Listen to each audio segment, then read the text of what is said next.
The day I bought my 12-acre property in rural Montana, 3 hours outside of Billings, I thought I had finally escaped the nightmare of suburban living with its petty rules and nosy neighbors. The land came with a modest farmhouse, a large barn that I planned to convert into a workshop, and enough space to breathe without someone measuring the height of my grass every Tuesday morning. What I didn't know was that the previous owner had signed the property into a homeowners association agreement just 2 years before selling. That agreement was about to destroy everything I had worked for. I'm Yates Xavier, and I'm a metalworker by trade. I create custom sculptures and functional art pieces, mostly commissioned work for restaurants, hotels, and private collectors across the country. The barn was perfect for my needs, with high ceilings, plenty of ventilation options, and enough square footage to store materials and work on multiple projects simultaneously. I had invested nearly $40,000 in setting up my workshop, including a professional ventilation system, welding stations, metalworking tools, and a propane heating system that would keep the barn warm during Montana's brutal winters. The propane was essential. I needed consistent heat to work comfortably, and electric heating for a space that large would have cost a fortune. The propane company had installed a 500-gallon tank about 50 feet from the barn, ran professional grade lines underground, and everything passed inspection with the county. I was proud of the setup, and for the first 8 months, everything ran smoothly. My business was thriving.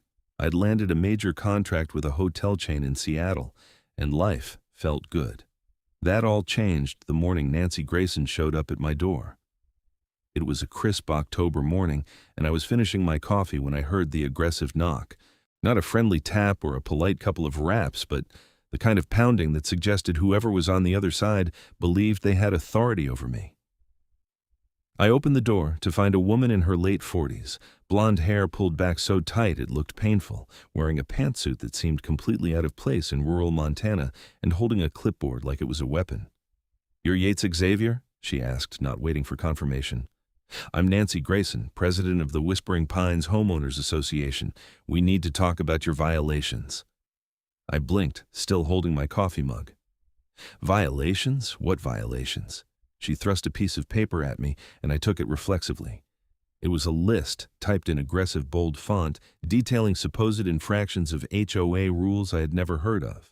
The list included complaints about the propane tank being visible from the road, the barn's exterior paint color not matching approved HOA standards, parking my work truck in the driveway instead of inside a garage, and storing metal materials outside the barn.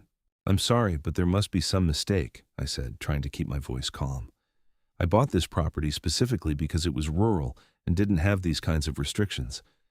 I checked before I purchased." Nancy's lips pressed into a thin line. "The previous owner signed the property into our association in 2023. It's all legal and binding. You inherited the agreement when you purchased the property. You should have done better research." "Nobody mentioned any HOA during closing," I protested. "My real estate agent never said anything about it." "That's your problem, not ours," Nancy said, her tone dripping with satisfaction. "You have 30 days to comply with all regulations, or you'll face daily fines of $100 per violation. That's $400 per day based on this list." I felt my jaw tighten. This is absurd. Half of these things are essential for my business. I can't just repaint the barn or move the propane tank. That would cost thousands of dollars. "Then you should have thought about that before you moved here," Nancy said. She started to turn away, then looked back over her shoulder. "Oh, and we'll be conducting monthly inspections to ensure compliance. Have a blessed day." She walked back to her silver SUV, which probably cost more than my entire first year of business revenue, and drove off down the gravel road. I stood there, reading through the list of demands, feeling my blood pressure rising with each line. The entire situation felt like a trap, and I couldn't shake the feeling that Nancy Grayson got some kind of twisted pleasure out of wielding her little bit of power over others. I spent the next week researching HOA laws in Montana, consulting with a lawyer in Billings, and trying to figure out how the previous owner had managed to sign my property into an association without it being disclosed during the sale. My lawyer, a straightforward man named Tom Richards, looked over the documents and shook his head. "This is a mess," he admitted. "The HOA agreement is technically legal, but the fact that it wasn't disclosed during your purchase could be grounds for action against the seller. However, that's going to be a long, expensive legal battle. As for the HOA itself, Montana law does give them enforcement powers, but they have to be reasonable. Some of these demands are questionable." "What do you suggest?" I asked. Try to negotiate with them first," Tom said. "Show good faith by addressing the easier complaints. Paint the barn if you have to, keep your materials more organized, but the propane tank issue is different. That's essential infrastructure for your business, and moving it would be prohibitively expensive. Push back on that one hard, document everything, and if they escalate, we can argue that their demands are unreasonable and interfering with your livelihood." I took his advice. Over the next 3 weeks, I repainted the barn a neutral gray color that cost me $1,200 in materials and labor. I organized my material storage area, built some screening panels to hide it from the road, and even started parking my truck in the barn when I wasn't using it. It was annoying and felt like giving in to a bully, but I hoped it would show that I was willing to work with the HOA on reasonable requests. The propane tank was where I drew the line. I wrote a formal letter to the HOA board explaining that relocating the tank would cost over $15,000, require re-permitting, and potentially disrupt my business for weeks. I offered to plant screening vegetation around it instead, which would accomplish their stated goal of making it less visible while being far more cost-effective. Nancy's response came by certified mail 2 days later. It was a single page that essentially said my offer was denied. The tank had to be relocated or removed within 2 weeks, and daily fines would begin immediately if I didn't comply. The letter had a tone of finality that made it clear she had no intention of negotiating. I called Tom again, and we discussed filing an injunction to stop the fines while we challenged the reasonableness of the demand. He started preparing the paperwork, but that process would take time. In the meantime, the 2-week deadline came and went, and I received another certified letter informing me that I was now being fined $400 per day for all outstanding violations, despite having addressed most of them. "They're only counting the propane tank violation now," Tom explained when I showed him the latest letter, "but they're retroactively applying fines for all the violations together, even though you fixed the others. That's definitely not legal, and we can fight it. But Yates, I have to warn you, HOA disputes can get ugly. These people have nothing better to do than make your life miserable, and they have the association's legal fund to draw from." "So what, I just roll over and let them extort me?" I asked, frustrated. "No, we fight, but be prepared for this to get worse before it gets better." He was right. 2 weeks later, I was in the barn working on a commission piece when I heard a vehicle approaching. I walked outside and found Nancy, along with 2 other board members, a thin man in his 60s named Harold Patterson, and a heavyset woman in her 50s named Denise Mallory. They were standing near my propane tank with another man I didn't recognize. "What's going on?" I asked, striding over to them. "We're conducting an inspection," Nancy said, not looking at me. She gestured to the unfamiliar man. "This is Carl Henderson from Henderson Gas. We've contracted him to assess whether your propane installation poses a safety hazard to the community." Carl looked uncomfortable, glancing between Nancy and me. "Look, I've reviewed the installation from what I can see here, and everything appears to be up to code. The tank is properly situated, the lines look professional, and—" "We're not asking about code," Nancy interrupted. "We're asking if it's a hazard. Could this tank explode? Could it leak? Could it cause harm to nearby properties?" "Well, any propane tank could theoretically have issues if it's damaged or improperly maintained," Carl said slowly, clearly trying to navigate the political landmine he'd walked into. "But there's no evidence of any problems with this installation." Nancy's expression didn't change. "So you're saying it could be dangerous?" "That's not what I said," Carl protested. "I think we have what we need," Nancy said, turning to Harold and Denise. "The tank poses a potential safety risk to the community. That gives us grounds to take immediate action under emergency provisions of the HOA covenants." My stomach dropped. What kind of immediate action? Nancy finally looked at me directly, and there was something in her eyes that made me think this had been her plan all along. "We're authorizing the removal or disabling of the hazard. You've had multiple opportunities to comply voluntarily. You've chosen not to. The HOA will now remedy the situation ourselves, and you'll be billed for the costs plus our administrative fees." "You can't just disable my propane," I said, my voice rising. "That's destruction of property. I'll call the sheriff." "Call whoever you want," Nancy said. "We have legal authority under the emergency provisions. Read your covenants, Mr. Xavier, specifically Section 7, Paragraph 3. When a board determines that an immediate safety hazard exists, we have the right to take necessary action to protect the community. We'll be sending a crew out within 48 hours. They left, and I immediately called Tom.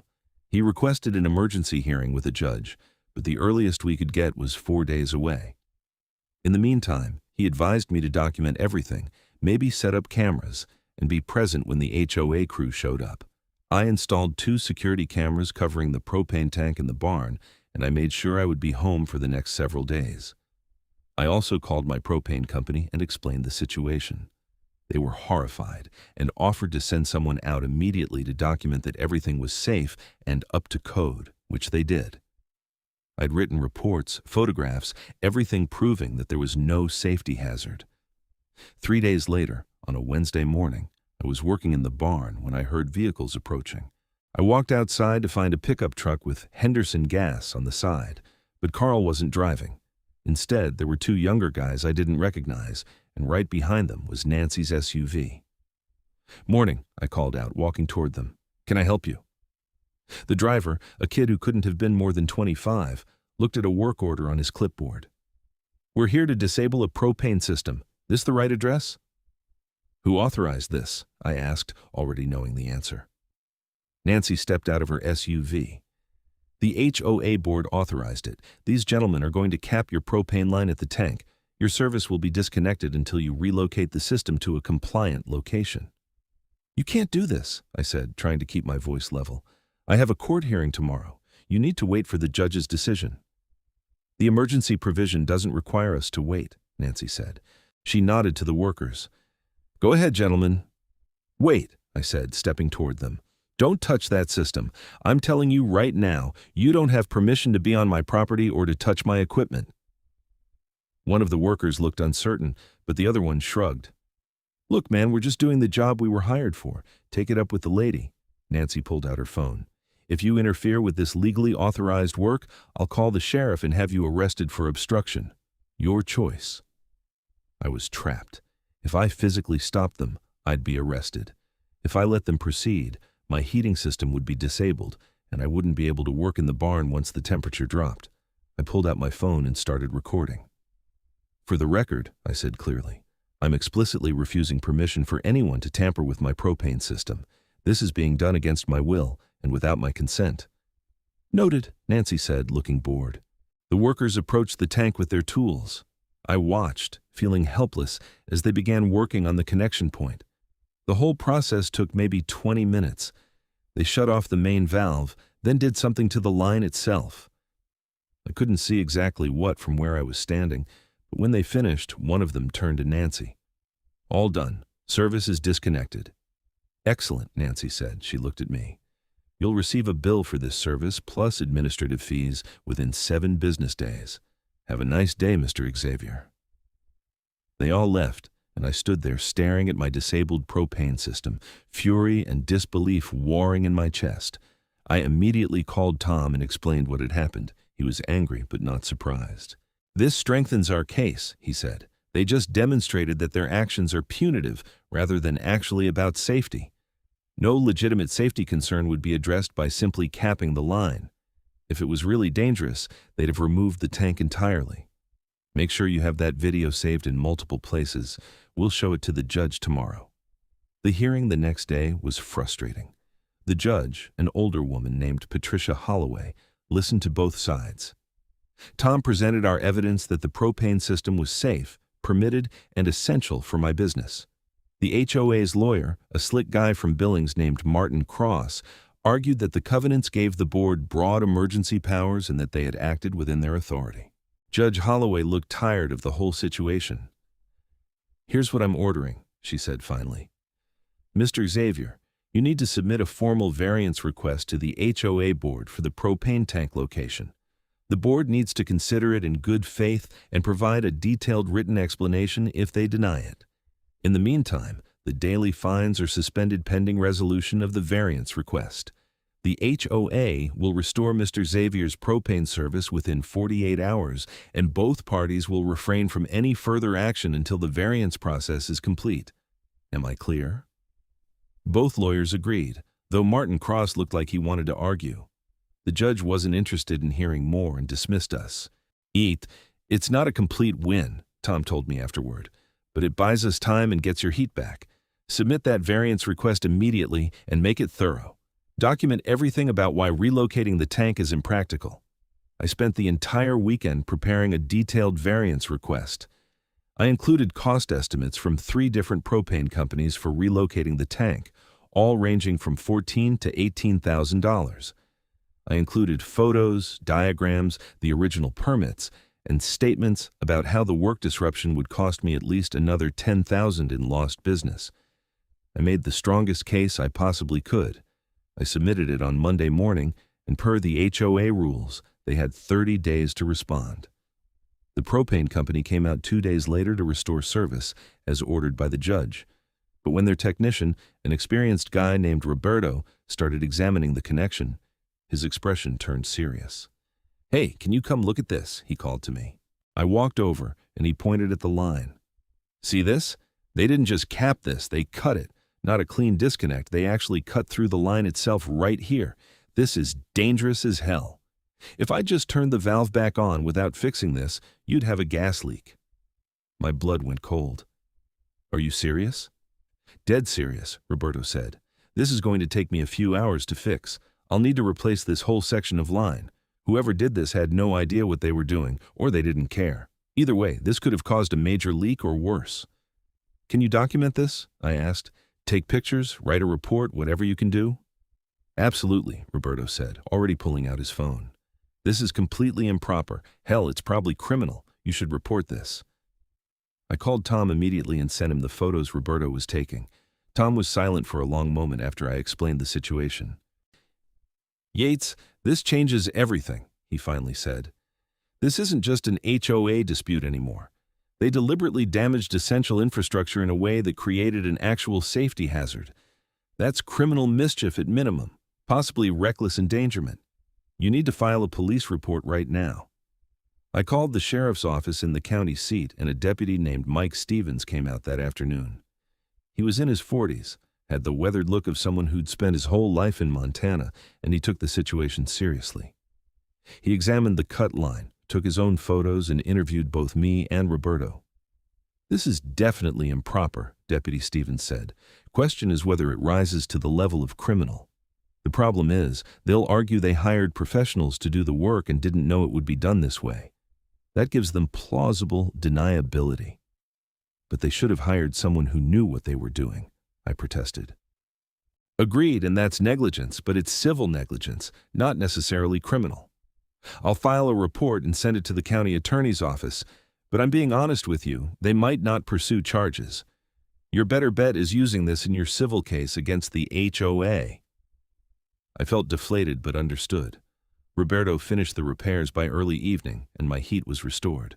The repair cost me $800, which I documented carefully for the lawsuit I was increasingly certain I'd have to file. 3 weeks later, the HOA's response to my variance request arrived. It was a single page, and the denial was almost comically brief. "Variance request denied. The board has determined that granting this variance would set an undesirable precedent and undermine the aesthetic standards of the community. The applicant may resubmit with a proposal that includes full relocation of the tank to a non-visible location." There was no detailed explanation, no engagement with any of the practical or financial concerns I'd raised, nothing. Just a flat denial. Tom filed a lawsuit the next day. We sued the HOA for breach of contract, harassment, intentional interference with business operations, and property damage. We asked for compensatory damages, punitive damages, and an injunction preventing them from enforcing the propane tank rule. The lawsuit moved slowly, as lawsuits do. It was now mid-November, and the Montana winter was setting in hard. I was grateful to have heat in my barn again, but the stress of the ongoing legal battle was taking its toll. I was spending money I didn't have on legal fees, falling behind on projects because I was constantly dealing with HOA nonsense, and losing sleep every night worrying about what Nancy and her board would do next. That's when things got truly dangerous. It was a Friday evening in early December, around 6 p.m. It was already dark, and the temperature had dropped to about 15 degrees. I'd been working in the barn all day on a complicated sculptural piece for a client in Portland, and I was finally packing up to head inside for dinner. I'd turned off my welding equipment and most of the lights, but I kept the propane heat running because I planned to come back out after eating to do a bit more work. I was about halfway to the house when I heard a vehicle approaching on the road. That wasn't unusual, but something made me turn and look.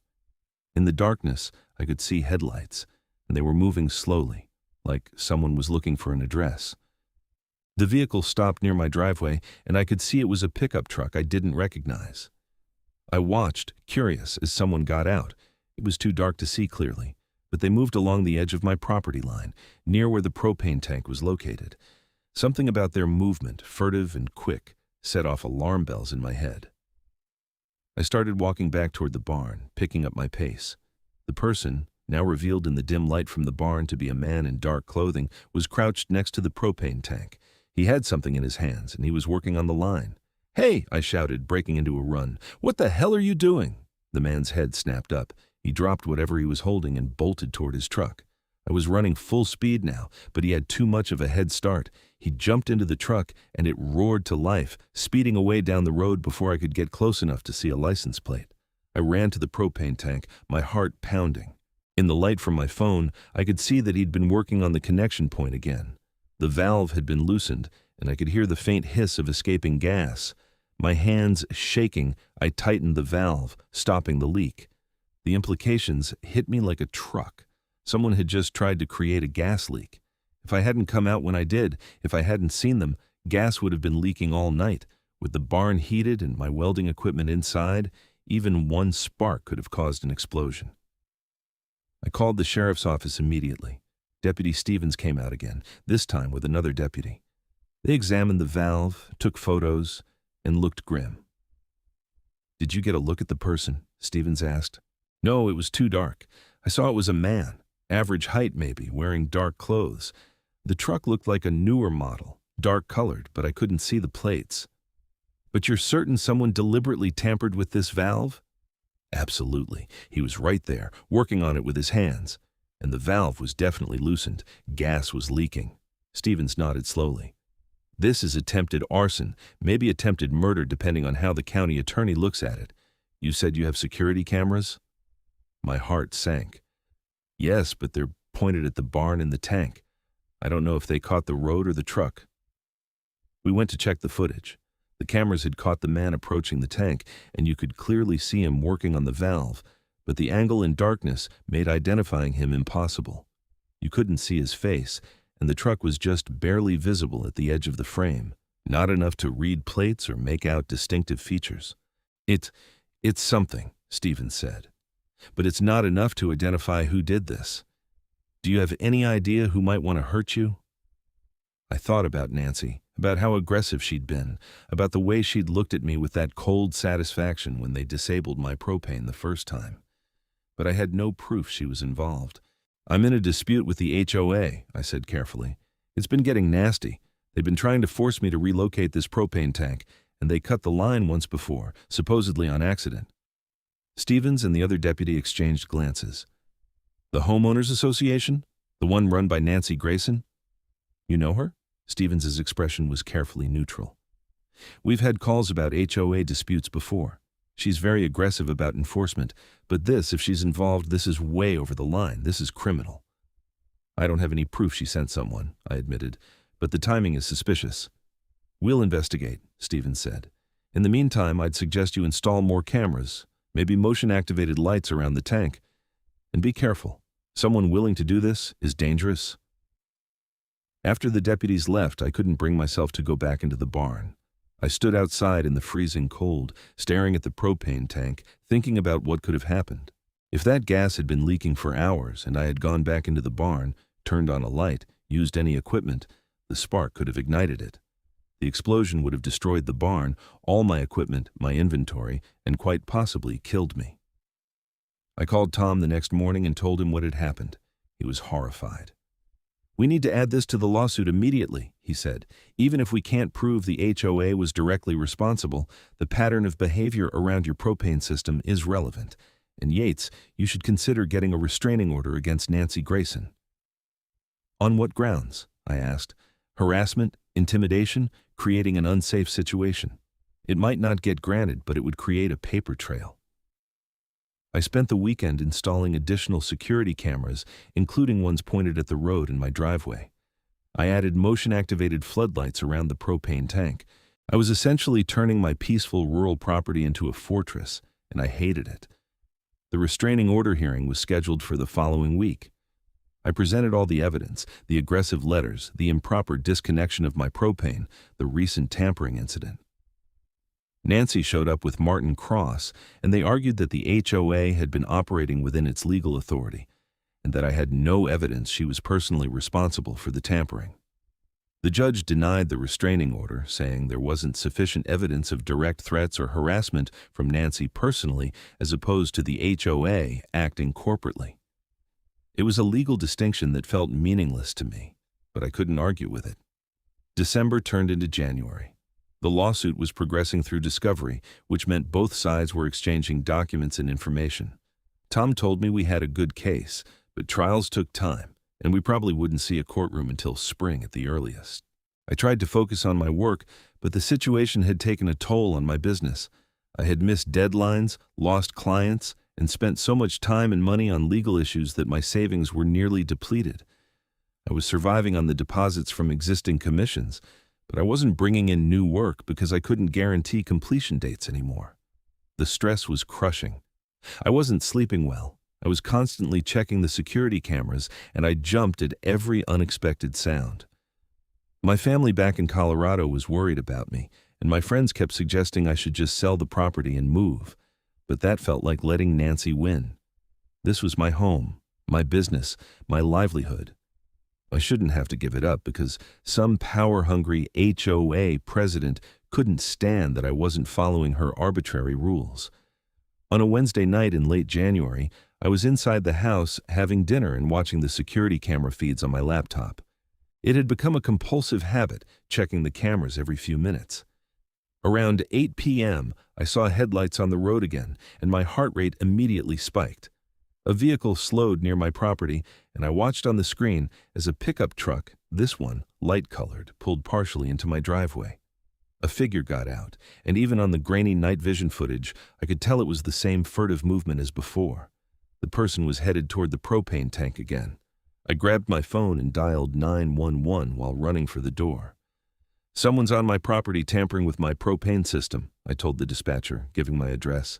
"This is the second time. I need deputies here now."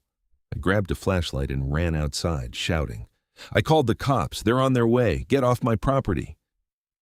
The figure froze for a second, then started running back toward the truck. But this time, with the motion lights activated and my floodlight trained on them, I got a better look. It was definitely a man, maybe in his 30s, wearing a dark jacket. He jumped in the truck and started to pull away, but I had my phone up and recording. I captured the truck, the license plate partially visible. It started with 4G, then something I couldn't make out. Then B7. Deputy Stevens arrived about 15 minutes later, and I showed him the footage immediately. "I got a partial plate this time," I said, playing back the video, "and you can see him heading right for the propane tank again." Stevens watched the footage 3 times, then made some notes. "That's enough to run through the DMV database, narrow it down to vehicles matching this description with plates matching that pattern. Good work keeping your cool and getting this." "Did he actually tamper with anything this time?" Stevens asked. We walked over to the propane tank together, checking it carefully. The valve looked undamaged, and there was no hiss of leaking gas. "I don't think he had time," I said. "I came out too fast." "That's good. We're going to find this guy," Stevens said.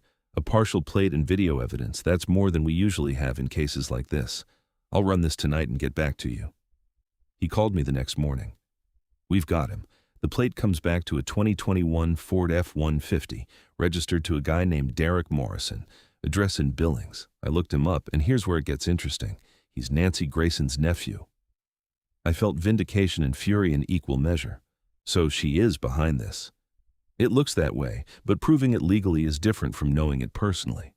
We're going to bring Morrison in for questioning. Depending on what he says, we might be able to connect it to Mrs. Grayson, but he might also just refuse to talk or claim he was acting alone. What happens now? I'm heading to Billings this afternoon to pick him up. We'll question him, and if he did what we think he did, he'll be charged with criminal mischief, attempted arson, and trespassing at minimum. Your county attorney will decide about additional charges. Over the next few days, I learned what happened through a combination of official updates from Deputy Stevens and gossip that spread through the sparse rural community. Derek Morrison had indeed been arrested. When questioned, he initially denied everything, but when confronted with the video evidence, he changed his story. According to Stevens, Morrison claimed he was just trying to scare me into moving, that he was never trying to cause an explosion, just create problems that would make me want to leave. The critical question was who put him up to it. Morrison initially refused to say, but faced with serious felony charges, he eventually made a deal with the prosecutor.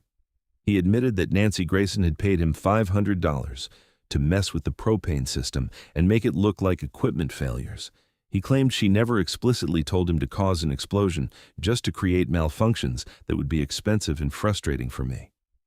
The prosecutor's office brought charges against Nancy as well: conspiracy to commit criminal mischief, conspiracy to commit arson, and witness intimidation. She was arrested at her home in early February, and the story exploded across the local news.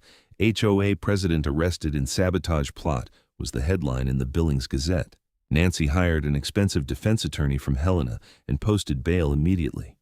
She released a statement through her lawyer denying all charges and claiming that Morrison was lying to reduce his own sentence. The HOA board held an emergency meeting and issued their own statement, saying Nancy was taking a temporary leave of absence from her duties while the legal process played out. Tom was thrilled when I called him with the news. "This is huge for our civil case," he said. "Even if she's acquitted in the criminal trial, which seems unlikely given Morrison's testimony, the fact that she was charged means we have strong evidence of malicious intent. We can probably settle this for a significant amount." But I didn't want to settle. I wanted this to go to trial. I wanted everyone to see what Nancy and the HOA had done. Tom cautioned me that trials were expensive and unpredictable, but I was firm. Unless they offered an amount that would cover all my damages, legal fees, and enough extra to compensate me for a year of hell, I wasn't settling. The criminal trial was scheduled for April. Tom explained that our civil case would likely be delayed until after the criminal trial concluded, which was actually good for us. "If she's convicted, it makes our case much stronger," he said. "A criminal conviction can be used as evidence in civil court." I attended the criminal trial, sitting in the public gallery every day. It lasted a week. The prosecution presented the video evidence, Deputy Stevens's testimony about the tampering incidents, Roberto's testimony about the dangerously cut line, and most damning, Derek Morrison's testimony. Morrison, who had pleaded guilty to reduced charges in exchange for his cooperation, described in detail how Nancy had approached him at a family gathering in December and offered him money to cause problems with my propane system. "She said this guy was making the neighborhood look bad and wouldn't follow the rules," Morrison testified. "She said if his equipment kept breaking, maybe he'd decide it wasn't worth it and move. She offered me $500 to mess with his propane setup." "Did she give you specific instructions on how to tamper with it?" the prosecutor asked. "She told me to loosen the valve connections, make it leak a little bit. She said it would just be an inconvenience, cost him some money to keep getting it fixed." "Did you understand that creating a gas leak near a workshop with welding equipment could cause an explosion?" Morrison shifted uncomfortably. I guess I didn't think about it too hard. I just thought it would leak and he'd smell it and turn it off. I didn't mean for anyone to get hurt." The defense attorney, a sharp woman named Melissa Pritchard, tried to discredit Morrison's testimony, pointing out that he was a convicted criminal who had taken a plea deal and suggesting he was lying to reduce his own punishment. But the video evidence was hard to dispute, and when Nancy took the stand in her own defense, she was her own worst enemy. Nancy maintained that Morrison was lying, that she had never asked him to tamper with anything, and that the HOA had been acting legally to enforce its covenants. But under cross-examination, her hostility and arrogance came through clearly. "Mrs. Grayson, did you consider it a problem that Mr. Xavier's propane tank was visible from the road?" the prosecutor asked. "Of course it was a problem. It's unsightly and brings down property values." "Did you believe Mr. Xavier should be forced to relocate it?" "Absolutely. He should have done it voluntarily." "And when he refused, you were angry?" "I was frustrated that he wouldn't follow the rules everyone else has to follow." "Frustrated enough to want to force him out?" "I wanted him to comply with the covenants. That's my job as HOA president." "Frustrated enough to pay your nephew to sabotage his equipment?" "I never did that," Nancy snapped. "Derek is lying." "Even though there's video evidence of Derek tampering with the propane system on 2 separate occasions?" "I don't know why he did that. Maybe he thought he was helping me, but I never asked him to." It was a weak defense, and the jury clearly didn't buy it. After 3 days of deliberation, they came back with a verdict: guilty on all counts. The judge set sentencing for 6 weeks later. Nancy's conviction made regional news and even got picked up by some national outlets as an example of HOA overreach gone criminal. I did a few interviews, carefully on Tom's advice, and the story resonated with a lot of people who had their own HOA horror stories. Sentencing came in late May. The judge, clearly disturbed by the facts of the case, sentenced Nancy to 4 years in prison with the possibility of parole after 2. Derek Morrison, who had cooperated, got 18 months. The judge's statement was scathing. "Mrs. Grayson, you abused a position of trust and authority to pursue a personal vendetta against someone who merely wanted to live peacefully on his own property. You endangered his life, his livelihood, and potentially other people nearby. Your actions were motivated by spite and a desire for control, not any legitimate concern for safety or community standards. The sentence reflects the seriousness of your crimes and the need to deter others who might abuse similar positions of power." Nancy was taken into custody immediately. I felt a grim satisfaction watching her be led away in handcuffs, but also a deep exhaustion. This ordeal had consumed more than a year of my life. With the criminal case concluded, our civil lawsuit moved forward. The HOA's insurance company was now willing to talk settlement, especially since Nancy's conviction made their liability clear. Tom negotiated aggressively on my behalf. "They're offering $250,000, Tom told me in June. "That covers your damages, lost business income, legal fees, and a significant amount extra for pain and suffering." "What about the rest of the board?" I asked. "Harold and Denise were there when they cut my line the first time. They're claiming they didn't know it would be done improperly, that they relied on Nancy's judgment. It's probably true. They were just following her lead. The insurance company has agreed to also remove all propane tank restrictions from the HOA covenants and pay for an independent audit of all HOA rules to ensure they're not overly burdensome or in violation of Montana law." I considered it. "And if we go to trial? We might get more, but we might get less.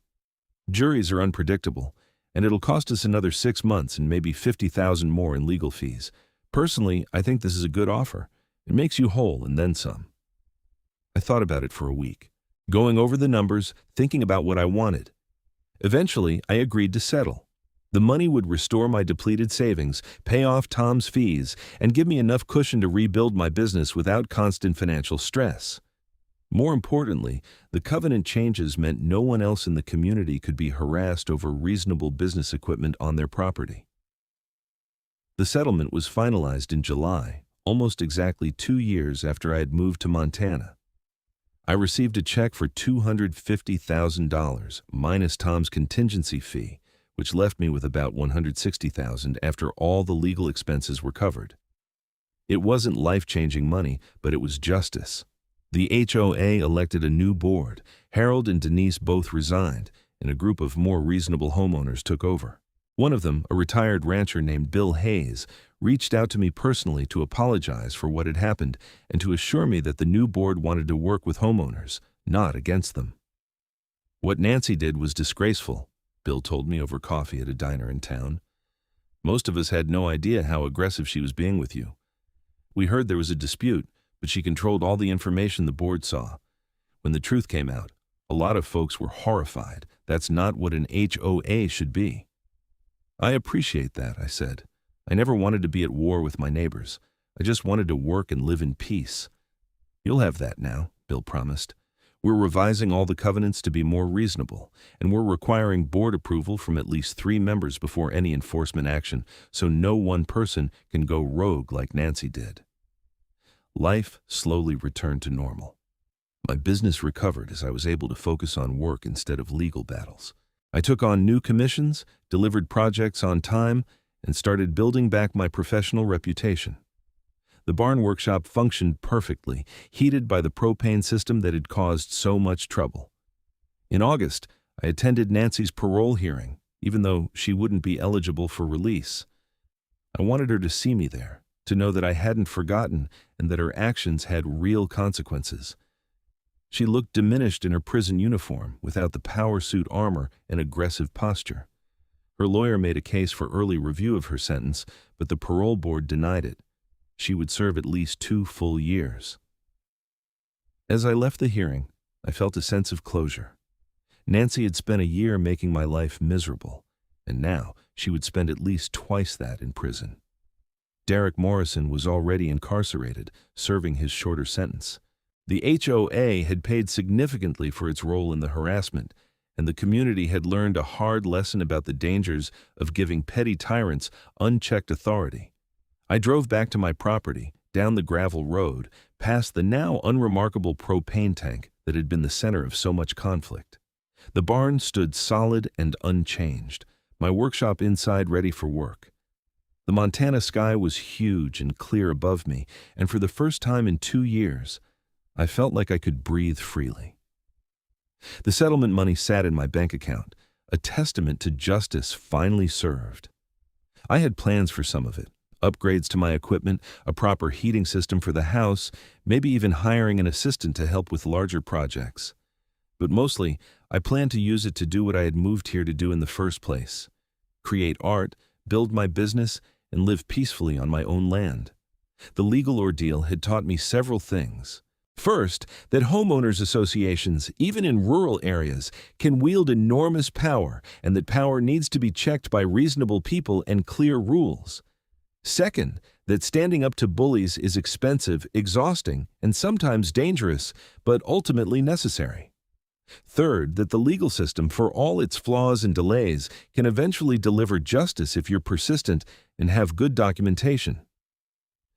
I never did find out why Nancy had been so obsessed with my propane tank specifically.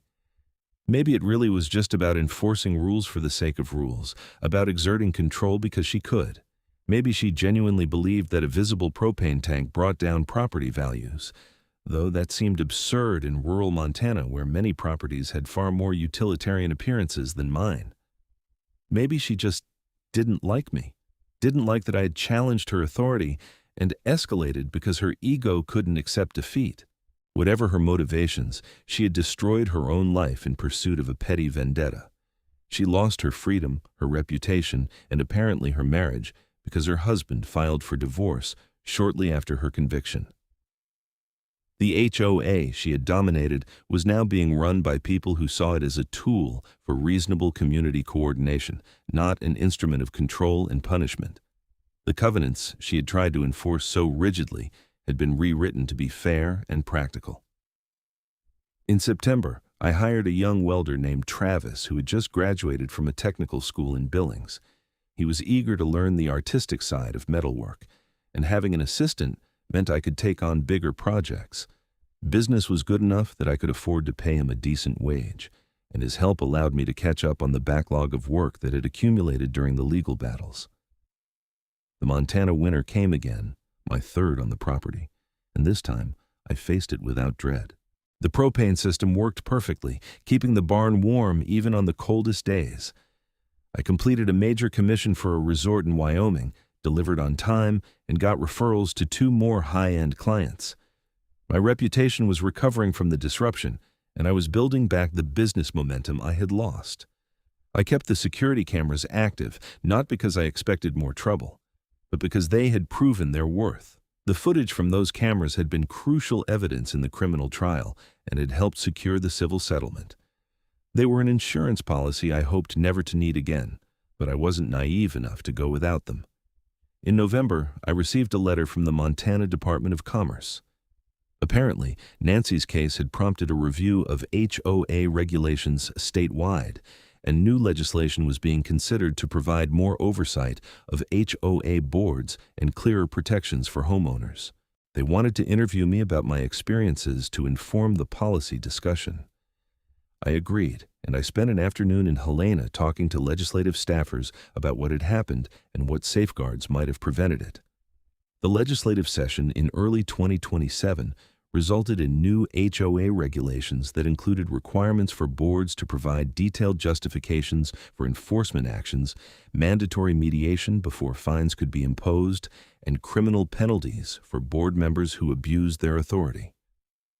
The bill was nicknamed Yates Law by some legislators, though officially it was called the Homeowners Association Accountability Act. I was proud to have contributed to changes that might protect others from similar situations. By the time spring arrived in 2027, nearly 3 years after I had first moved to Montana, my life had finally stabilized. The property that had been a source of so much stress and conflict was now simply home. I had good relationships with my neighbors. The new HOA board was reasonable and minimally intrusive, and my business was thriving again. I sometimes thought about the explosion that never happened, about how close I had come to disaster. If Derek Morrison had succeeded in creating a sustained gas leak, if I hadn't noticed and come outside when I did, the barn would have exploded. The 500-gallon propane tank could have turned into a massive fireball. I would have lost everything I had worked for, possibly including my life. Instead, the only explosion had been the destruction of Nancy Grayson's life and the HOA's credibility. The board had paid millions, the full policy limit of their liability insurance, split between my settlement, legal fees, and the cost of the covenant revision process. Nancy had lost her freedom and her future. Derek Morrison had lost 1.5 years of his life, and I had survived, scarred and wiser, but ultimately vindicated. The Montana landscape around my property remained unchanged by all the human drama that had played out. The mountains stood eternal on the horizon, the sky stretched endless and indifferent, and the seasons cycled through their ancient patterns. My barn, the source of so much conflict, was just a building again, a workspace where I created art and built a life. I had learned to appreciate the quieter victories, a project completed on time, a client's satisfaction, a day when nothing went wrong. The absence of conflict felt luxurious after years of constant battle. I no longer took for granted the simple ability to work in peace, to heat my barn without worrying about sabotage, to check my mail without expecting threatening letters. The propane tank still sat 50 feet from the barn, unremarkable and functional. No one complained about it anymore. The screening vegetation I had planted around it was growing well, though it would take years to provide full coverage.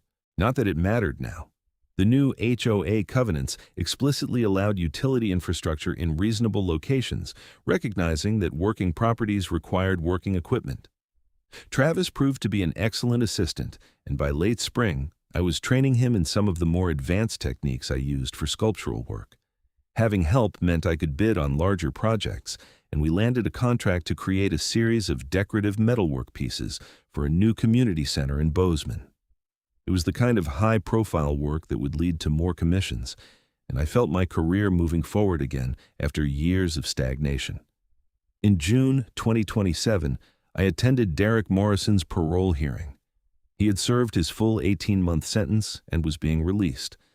I didn't speak at the hearing, but I wanted him to see me, to be reminded that his actions had real consequences for a real person. He looked young and scared leaving the hearing room, and part of me felt something almost like pity. He had been stupid and greedy, but he had been manipulated by Nancy, who had used family connections and money to turn him into her tool. Nancy herself remained in prison and would for at least another year.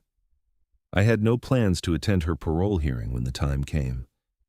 I had moved on with my life, and dwelling on revenge or vindication felt increasingly pointless. She was paying for her crimes, I had received justice and compensation, and the system had worked about as well as it could. As summer settled over Montana in 2027, I stood outside my barn one evening, watching the sun set over the distant mountains. The propane tank gleamed dully in the fading light, a monument to stubbornness and survival. My property, my business, my peace, all intact despite the efforts of petty tyrants who had tried to destroy them. The HOA still existed, but it was now a benign presence, sending occasional newsletters about community events and coordinating snow removal on shared roads. The new board under Bill Hayes' leadership had transformed it into what it should have been all along, a practical tool for neighbors to coordinate on shared concerns, not a weapon for controlling others. I had won, not just in court, but in the broader sense. I had defended my home, my livelihood, and my principles against people who thought their authority made them untouchable. The cost had been high in money, time, and stress, but I had proven that even relatively powerless individuals could stand up to institutional bullying if they were stubborn enough and had the law on their side. The barn stood solid and safe, warmed by propane that flowed freely and legally through properly maintained lines. Inside, my workshop hummed with creative energy and the promise of future projects. Travis had gone home for the day, and the space was mine alone, full of the tools and materials of my trade. I had built something here, despite everything. Not just a business or a workshop, but a life on my own terms, in a place I had chosen, doing work I loved. Nancy Grayson and her HOA board had tried to take that away from me out of spite and a desire for control, and they had failed utterly. The evening air was cool and clean, carrying the scent of pine from the surrounding forests. I could hear the distant sound of traffic on the highway, but mostly there was silence, the profound quiet of rural Montana that I had sought when I moved here. This was what I had wanted: space, freedom, and peace. The legal settlement money was mostly invested now, providing security and a cushion against future uncertainties. Some of it had gone to upgrading equipment, some to hiring Travis, some simply to rebuilding the savings I had depleted during the legal battle. But the real value wasn't in the money itself. It was in the validation that I had been right, that Nancy and the HOA had been wrong, and that justice, however delayed, had eventually arrived. I thought about all the people who faced similar situations with overreaching HOAs, who lacked the resources or stubbornness to fight back, who simply gave in or moved away rather than endure the kind of battle I had fought. The new Montana legislation might help some of them, might provide tools and protections that would make it easier to resist arbitrary authority. That felt like a legacy worth having, something positive that came from all the negative experiences. The barn explosion that Nancy and Derek had nearly caused would have been catastrophic, a tragedy that might have killed me and destroyed years of work. Instead, it was their lives that had imploded, their freedom and reputations destroyed by their own criminal actions. There was a certain poetic justice in that, though I took no particular pleasure in it. I simply wanted to move forward, to leave the whole mess behind.